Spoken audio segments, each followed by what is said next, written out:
युद्धग्रस्त इलाके में फंसे भारतीयों को निकालने के लिए सरकार ऑपरेशन गंगा चला रही है। सरकार का दावा है कि जब से उन्होंने एडवाइजरी जारी की है तब से 18,000 भारतीय यूक्रेन छोड़ चुके हैं। पिछले 24 घंटे में भारत में 15 फ्लाइट्स लैंड की है। 3,000 से ज्यादा भारतीय वापस आए हैं। ऑपरेशन गंगा के तहत 30 फ्लाइट्स आ चुकी हैं। 6,400 भारतीयों को वतन वापस लाया गया है और अगले 24 घंटे में 18 फ्लाइट्स और आएंगी। सरकार का अनुमान है कि आने वाले 2 से 3 दिनों में ज्यादातर भारतीय वापस आ चुके होंगे, लेकिन उन भारतीयों का क्या होगा जो सरकार की एडवाइजरी के बाद भी खार्किव से निकलकर यूक्रेन के बॉर्डर तक नहीं पहुंच पाए हैं। इन्हें सुरक्षित भारत लाना एक बहुत बड़ा चैलेंज है। ये यूक्रेन का खार्किव शहर है जो रूस के हमले में पूरी तरह से उजड़ चुका है। 15 लाख की आबादी वाले इस शहर में सिर्फ तबाही ही नजर आ रही है। हर तरफ टूटी इमारतें हैं, खंडहर मकान हैं, वीरान सड़कें हैं, सुनसान गलियां हैं। रूस ने बीती रात इस शहर पर इतने बम गिराए कि हर तरफ मौत का सन्नाटा है। इस शहर में कल तक भारत के हजारों छात्र थे जो यहाँ मेडिकल की पढ़ाई कर रहे थे। भारत को पता था कि रूस खार्किव पर बड़ा हमला करने वाला है, इसीलिए कल ही भारत ने अपने सभी छात्रों को खार्किव छोड़ने को कह दिया था। ये तक कह दिया गया था कि हो सके तो छात्र पैदल ही निकल जाएं। Urge all our nationals to leave Kharkiv immediately to the safe zones or further westwards using any means available, including on foot, and keeping safety in mind. Ukraine के खार्किव के इलाके में लड़ाई तेज हुई तो भारत ने 2 मार्च की शाम 6 बजे तक यूक्रेनी वक्त के अनुसार सभी भारतीय नागरिकों को और खास तौर पर छात्रों को खार्किव छोड़ने के लिए कहा था। लेकिन युद्ध के ऐसे हालात में क्या सुरक्षित निकलना इतना आसान है? ऐसे में सवाल इस चीज को लेकर भी है कि क्या अब भी कुछ छात्र खार्किव के इलाके में फंसे हुए हैं। जैसे ही भारत सरकार की एडवाइजरी इन भारतीय छात्रों तक पहुंची, वो फौरन ही निकल पड़े। यहाँ से उन्हें लीव पहुंचना था जो यूक्रेन के पश्चिमी हिस्से में है, लेकिन जैसे ही भारतीय छात्र रेलवे स्टेशन पर पहुंचे, उन्हें ट्रेन में चढ़ने ही नहीं दिया गया। इस वीडियो में भी आप देख सकते हैं कि भारतीय छात्रों को ट्रेन में चढ़ने नहीं दिया जा रहा। पहले तो यूक्रेनी अधिकारियों की तरफ से ये कहा गया कि सिर्फ महिलाओं और बच्चों को प्राथमिकता के आधार पर बचाया जा रहा है, लेकिन भारतीय लड़कियों को भी ट्रेन में चढ़ने नहीं दिया गया। हम लोग रेलवे स्टेशन पहुंचे थे बहुत मुश्किल से 8 किलोमीटर ट्रैवल करके अपने हॉस्टल से पैदल। बट हम जैसे ही रेलवे स्टेशन पे गए तो वहां पे जितने यूक्रेनियंस थे उन्होंने हमें चढ़ने नहीं दिया। वहां पे लड़ाई होने लग गई और मतलब गन एयर फायरिंग हुई थी और कुछ लड़के लड़कियों को पीटा जा रहा था, तो हम लोग अबॉर्ड नहीं कर पाए थे ट्रेन। उसके बाद फिर हम लोग डायरेक्ट खार्किव से पैदल चल के अभी पिसोचिन आए हैं, जो कि न्यूट्रल बॉर्डर है खार्किव और रशिया के बीच में। ये सेजल है जो अपने सैकड़ों साथियों के साथ कल खार्किव से निकली थी और जब उन्हें ट्रेन में चढ़ने नहीं दिया गया तो वो पैदल ही रूस के बॉर्डर की तरफ निकल पड़ी।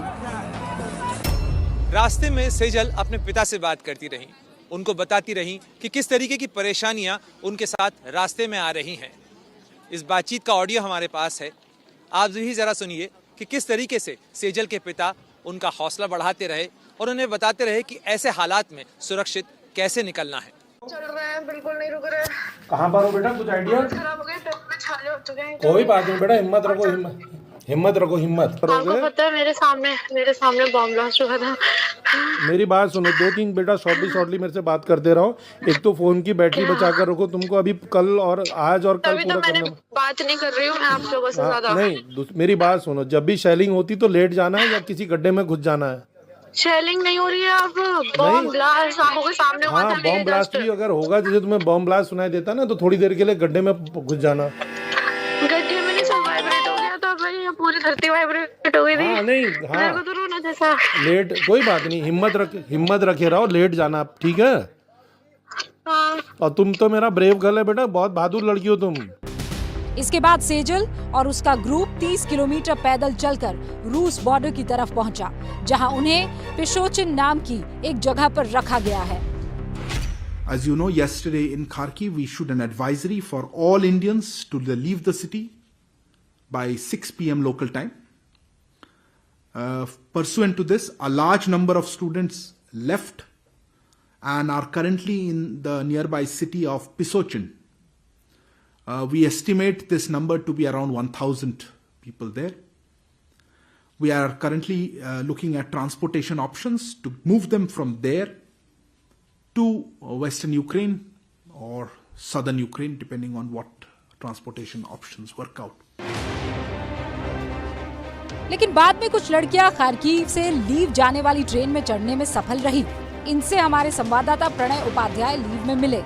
इन लड़कियों ने पुष्टि की कि लड़कों को ट्रेन में चढ़ने ही नहीं दिया जा रहा था। हम अपने हॉस्टल से फ्लैग्स लेके पूरा हमारा निकले थे, हम सभी बच्चे निकले थे 700 के करीब।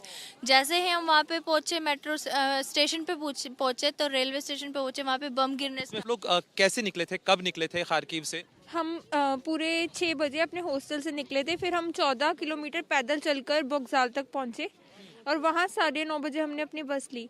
यहाँ की बस नहीं, ट्रेन ली। यहाँ की ट्रेन की प्रेफरेंसेस ऐसी हैं कि वो पहले यूक्रेनियन और रशियंस को चढ़ाते हैं, उसके बाद वो इंडियन लड़कियों को चढ़ाते हैं, तो उस कारण सिर्फ लड़कियाँ ही चढ़ पाई, हमारे साथ के लड़के नहीं चढ़ पाए।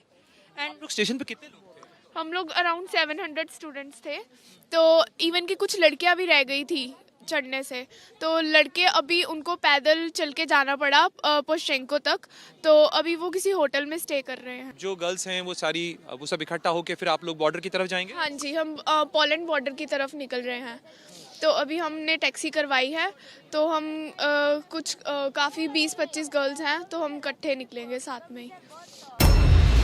ऐसी एक नहीं सैकड़ों कहानियां हैं। खार्किव में मारे गए भारतीय छात्र नवीन के गांव के ही 2 और छात्र वहां पर पढ़ते हैं, अमित और सुमन। उन्होंने अपने परिवार को ये बताया कि उनके ग्रुप के करीब 1700 छात्र खार्किव से रूस बॉर्डर की तरफ निकले हैं, क्योंकि खार्किव से उन्हें ट्रेन में चढ़ने ही नहीं दिया गया, इसीलिए वो पैदल ही निकल पड़े। 20 किलोमीटर उन्होंने रात को चला है सर। आगे जाके एक छोटा सा गांव मिला है उनको, वहाँ पे एक स्कूल है, स्कूल में उनको रूम दिया गया है, उधर सेफ्टी है। अभी 20 किलोमीटर आगे गए तो रशिया बॉर्डर आएगा, डोंट वरी करके वो रात में बात किया सर। इस बात की पुष्टि नहीं हो पाई है, लेकिन जो छात्र बता रहे हैं उसके मुताबिक अभी भी खार्किव में भारतीय स्टूडेंट्स हो सकते हैं, जिन्हें जल्द से जल्द निकाला जाना चाहिए।